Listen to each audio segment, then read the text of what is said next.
સુરતના રસ્તા પર જાહેરમાં પાન માવા અને ગુટખાની પિચકારી મારતા લોકો સામે કોર્પોરેશનને મોનિટરિંગ શરૂ કરી। શહેરમાં જાહેર સ્થળોએ પાન મસાલાની પિચકારી મારવી હવે મોંઘી પડશે। સરકારી મિલકતોને બગાડનારાઓ સાવધાન થઈ જવું પડશે, કારણ કે સુરત મહાનગરપાલિકા દ્વારા કડક કાર્યવાહી કરવામાં આવશે। જાહેરમાં પાન માવાની પિચકારી મારતા અનેક લોકોને દંડ ફટકારવામાં આવ્યો છે, જેમાં જાન્યુઆરીથી સપ્ટેમ્બર સુધી 3819 લોકોને ₹5.85 લાખનો દંડ ફટકારવામાં આવ્યો છે। જાહેરમાં પિચકારી મારનાર સામે 4000 કેમેરાથી મોનિટરિંગ કરવામાં આવી રહ્યું છે, જેમાં પાલિકાના CCC સેન્ટર ઉપરથી મોનિટરિંગ કરવામાં આવે છે। QIB કેટેગરીમાં 8.8 ગણું, HNIમાં 7.48 ગણું અને રિટેલમાં 3.3 ગણું ઓવર સબસ્ક્રાઇબ થયું છે, જે સુરતના ગ્રીન પ્રોજેક્ટ્સ અને નાણાકીય સ્થિરતા પ્રત્યે રોકાણકારોના વિશ્વાસને દર્શાવે છે।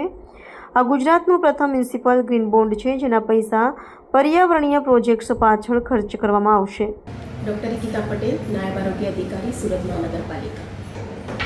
સુરત મહાનગરપાલિકા હાલ જ્યારે સ્વચ્છતામાં અગ્રેસર છે, ત્યારે શહેરમાં જાહેરમાં થૂંકતા, ગંદકી કરતા તમામ પ્રકારના ઇસમો પર કાર્યવાહી કરવી પણ જરૂરી બને છે। આ અંતર્ગત માનનીય કમિશનરશ્રી, ડેપ્યુટી કમિશનરશ્રી તથા આરોગ્ય અધિકારીશ્રીના સચોટ માર્ગદર્શન હેઠળ તમામ ઝોનમાં કાર્યવાહી કરવામાં આવે છે, જેમાં શહેરભરમાં આવેલ કુલ 3500થી 4000 જેટલા CCTV મારફતે જાહેરમાં થૂંકતા ઇસમો કે જે જાહેર માર્ગો પર શહેરના બ્યુટિફિકેશનને ખરાબ કરે છે, એ તમામ લોકો પર શહેરમાં બ્રેડલાઇનર સર્કલ પર આવેલા integrated command and control centre ICCC ખાતે મોનિટરિંગ કરવામાં આવે છે।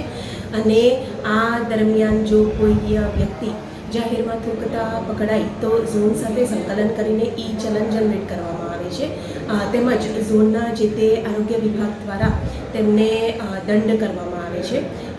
આ તમામ કામગીરી જાન્યુઆરીથી સપ્ટેમ્બર સુધીમાં અત્યાર સુધીમાં કુલ 3819 જેટલા લોકોને 5,85,000 જેટલો દંડ પણ આપણે કરેલ છે।